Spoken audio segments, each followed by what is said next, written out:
Bonjour, bienvenue dans cette troisième vidéo de la série Libre de souffrance, la troisième des quatre. Alors je suis désolé pour le délai entre la deuxième et la troisième vidéo. Comme vous le voyez, je suis en montagne. Je viens de terminer un séminaire intensif de jeûne et méditation. Et donc j'essaierai pour la quatrième vidéo d'être un peu plus rapide. Alors, qu'est-ce qu'on a vu donc dans la première vidéo? C'est qu'en fait, la souffrance, finalement, c'est important de ne pas la voir comme un fardeau et se sentir victime, mais que la souffrance, finalement, on pourrait dire qu'elle a comme un objectif, c'est de nous forcer à aller voir un endroit où il n'y a pas de souffrance, et cet endroit, à force de chercher, quand on cherche à l'extérieur, évidemment on ne trouve pas, cet endroit il est à l'intérieur de nous. Et donc on a vu également que toute résistance à la souffrance génère encore plus de souffrance en fait. On a aussi distingué la différence entre douleur et souffrance, la souffrance étant en quelque sorte la douleur fois la résistance. Plus je résiste, plus j'augmente la douleur, ça devient une douleur psychologique, on peut parler donc de souffrance et puis ensuite de malheur. Puis on a vu dans la deuxième vidéo en fait que cette souffrance elle a deux pièces en fait, hein. Enfin c'est comme une pièce avec deux faces, pardon.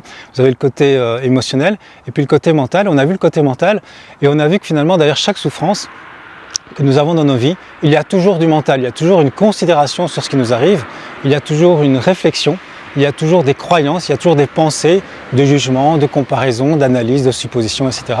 Et quand on creuse très très loin, comme je le fais parfois en thérapie avec des clients, on voit que derrière la souffrance ou le malheur de la personne, il y a des croyances fondamentales qui maintiennent la souffrance en quelque sorte, puisque ces croyances sont liées à des jugements sur soi et sur le monde.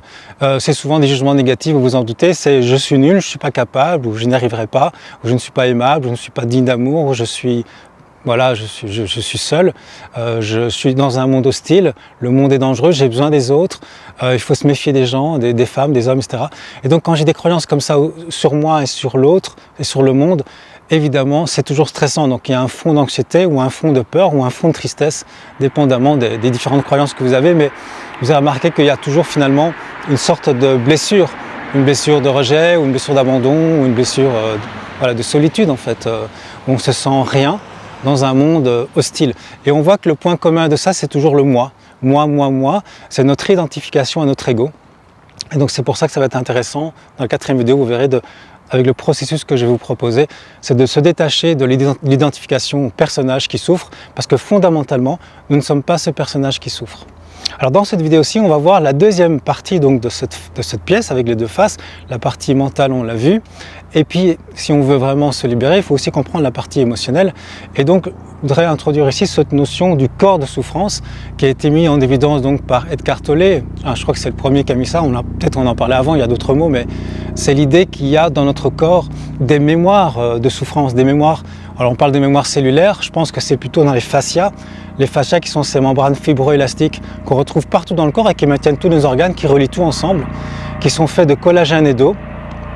Et donc ce taux, une hypothèse, c'est que ce taux contiendrait de l'information, une sorte de mémoire en fait, et tout ce qu'on a vécu dans notre vie comme douleur, comme difficulté est emmagasiné, et donc on a un stock comme ça de mémoire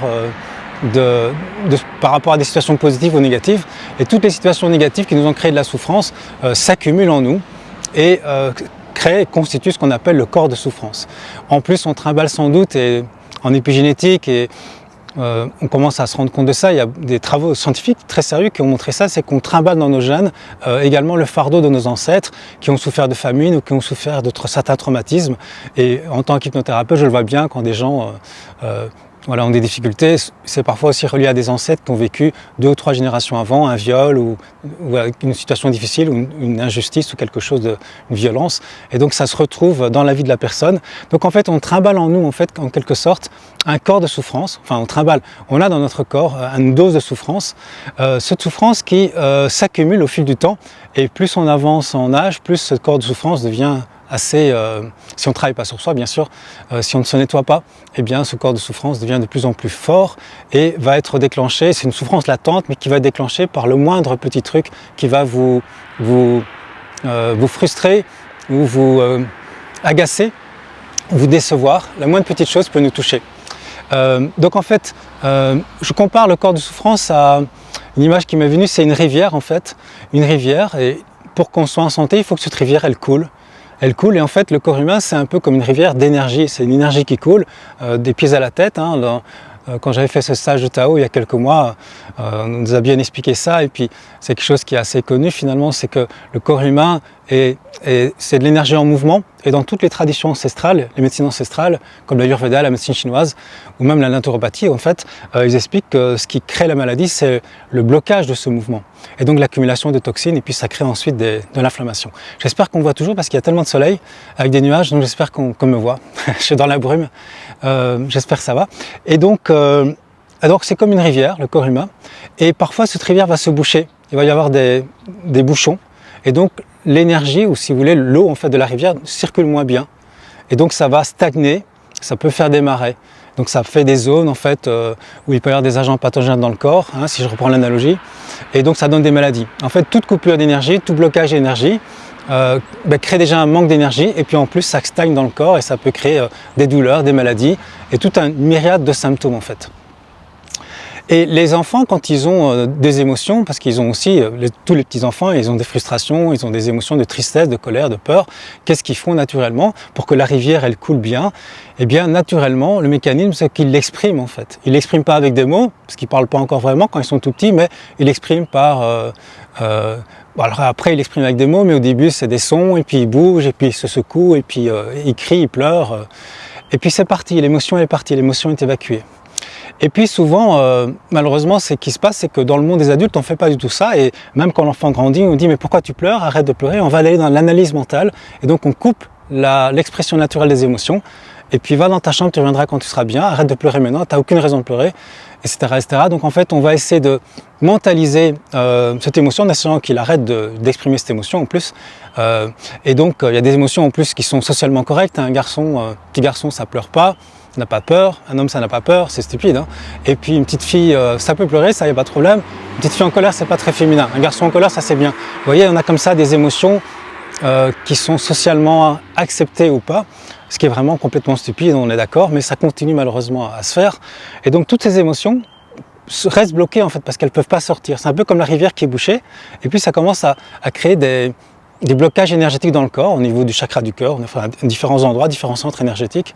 L'énergie est bloquée et ça donne une myriade de symptômes.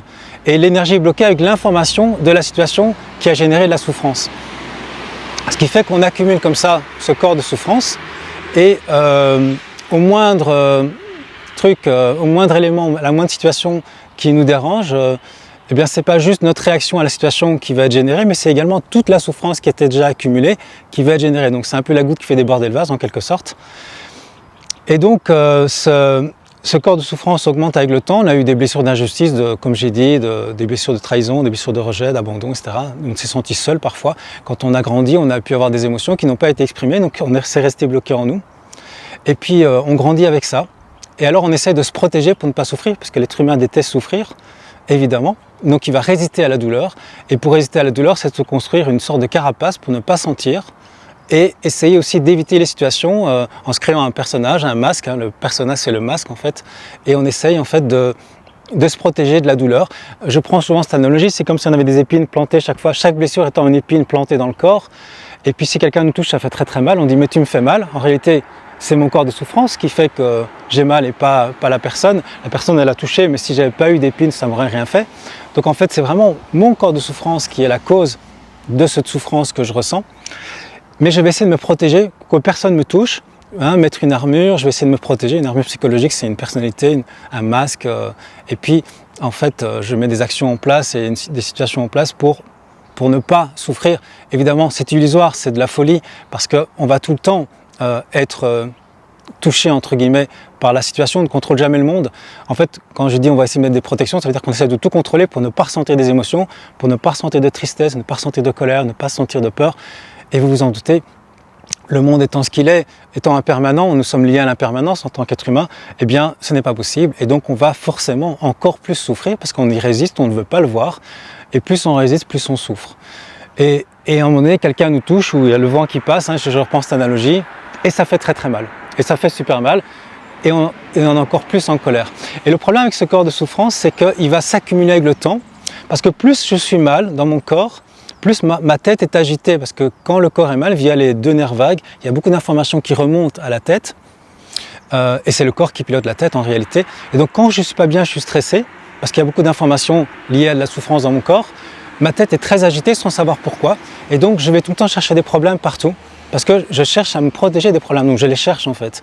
Et quand on cherche, on trouve, et on trouve des problèmes, l'esprit devient négatif, et quand on cherche des trucs négatifs, dans la vie il y a plein de trucs négatifs aussi, comme il y a plein de choses positives, et donc plus je vois des choses négatives, et plus je me tracasse, et plus j'ai peur, et plus j'anticipe le négatif, et donc je fais des suppositions négatives, et je me fais des films, et à chaque fois, ça fait une boucle rétroactive, c'est-à-dire qu'à chaque fois que je m'inquiète, ou que je me mets en colère contre quelque chose, mais mon corps de souffrance, il augmente en fait avec le temps, et donc j'ai de plus en plus de tensions en moi qui sont bloquées, et ça devient un cercle vicieux.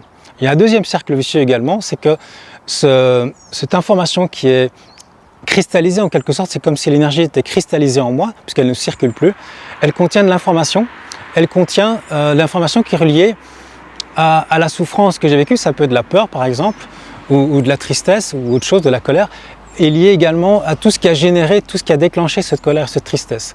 Et par la loi de la résonance, la résonance sympathique, je vais en fait en quelque sorte, sans le faire exprès, attirer, alors je sais pas, c'est pas du tout volontaire, parce qu'il y a des gens qui croient que c'est volontaire, mais c'est mécanique tout simplement, c'est que on va attirer en quelque sorte cette fréquence énergétique qui est la même, que des situations négatives extérieures, va les attirer.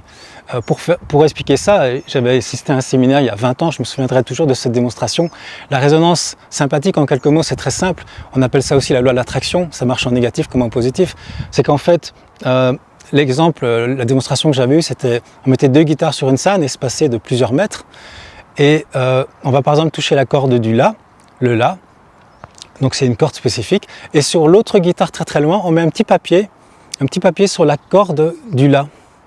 Et on ne touche pas à cette guitare. Et on touche à quelques mètres plus loin la guitare avec le La. Et donc tout est vibration. Et donc cette corde, elle vibre. Et elle va aller toucher seulement la corde du La. Et donc le petit papier va sauter. Il va tomber en fait, par la vibration. Et les autres cordes ne bougent pas. Donc en fait, on voit bien qu'il y a une résonance sympathique. Sympathique, ça veut dire que ça résonne ensemble. Et donc les gens qui sont en colère vont se retrouver dans une situation où ils vont être encore plus en colère, et ils vont trouver des personnes qui va générer encore plus de colère, des personnes qui vont déclencher encore plus de colère. Les gens qui ont peur, eh bien cette énergie de peur étant autour d'eux, un peu comme une information qui est dans leur champ vibratoire, vont entre guillemets attirer, je dis entre guillemets parce que c'est pas volontaire, faut pas se culpabiliser, mais c'est mécanique, comme les 2 guitares, vont attirer des situations et des personnes qui vont faire en sorte qu'elles vont vivre encore plus de peur en fait, et qui vivent également sur la peur. Et la tristesse pareil. Les 3 émotions destructrices, la peur, la colère, la tristesse, mais il y en a d'autres, il y a la honte, il y a la culpabilité, il y a le mépris, il y a le dégoût, enfin il y a plein de choses, tous ces mélanges en fait. Et donc je vibre en fait ces informations. Et donc le cercle vicieux, c'est que le premier cercle vicieux étant qu'avec ma tête, j'augmente mon corps de souffrance, mais en plus, en vibrant cette information dans le monde, puisque je ne travaille pas dessus, je ne nettoie pas ce corps de souffrance, eh bien avec le temps, j'attire de plus en plus de situations qui me font vivre ces mêmes émotions, donc cette même douleur, cette même souffrance, et donc ça devient de plus en plus dur en fait, et la vie peut devenir de plus en plus infernale, et je me dis mais pourquoi il m'arrive toujours des problèmes, pourquoi j'ai toujours le même genre de situation qui m'arrive, et en fait c'est notre corps de souffrance qui génère cette information, et dans ce mécanisme qui est mécanique, énergétique en fait, c'est électromagnétique, avec ma signature électromagnétique, eh bien j'ai une signature électromagnétique qui fait que je vais attirer à moi tout ce qui vibre à la même fréquence, voilà, pour faire simple. Et donc ça c'est un deuxième cercle vicieux. Alors il faut faire attention aussi, il ne faut pas croire qu'on attire tout le temps les gens à cause de notre corps de souffrance.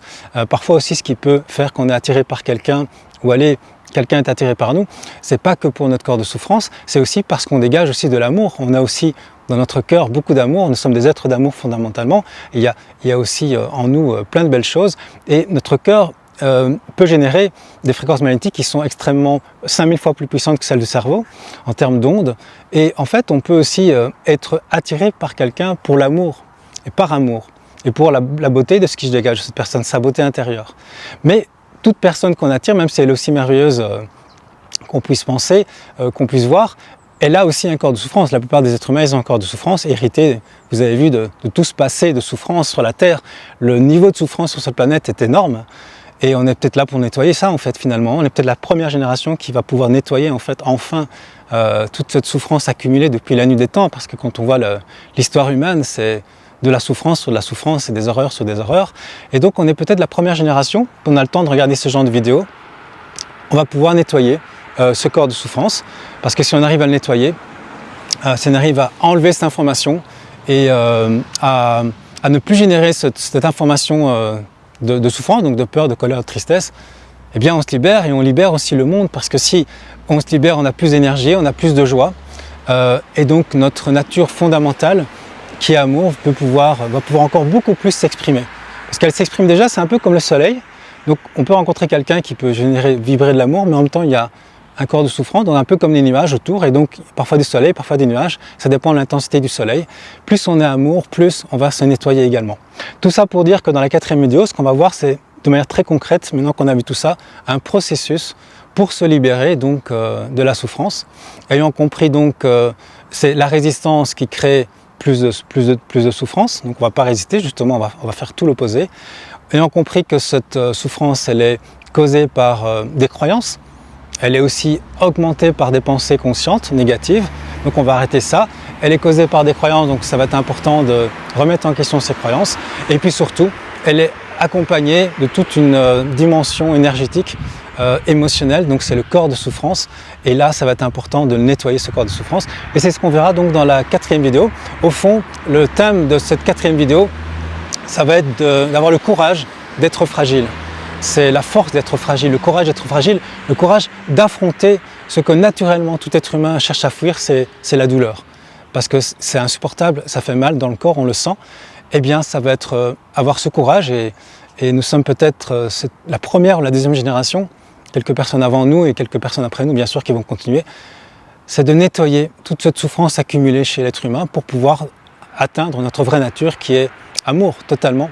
Alors dans cette 4e vidéo, on va donc voir un processus très concret pour avoir ce courage d'affronter cette souffrance pour qu'elle ne s'amplifie pas, et au contraire qu'elle puisse en quelque sorte se dissoudre, comme si le soleil pouvait dissoudre, comme quand le soleil dissout l'obscurité. Et c'est ce qu'on va voir ensemble.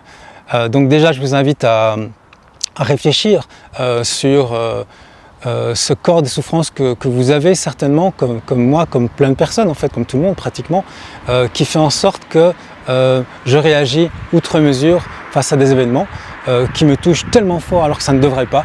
Et bien là, c'est certainement qu'il y a à nettoyer quelque chose en nous. Voilà, au plaisir de vous retrouver donc dans la 4e vidéo.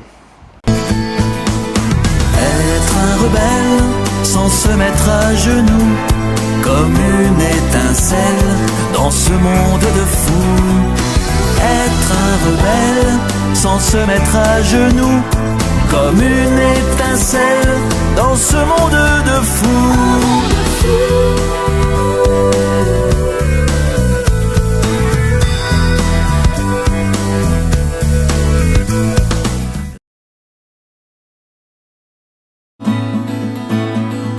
Nos cœurs vibrent, nous allons vivre bientôt.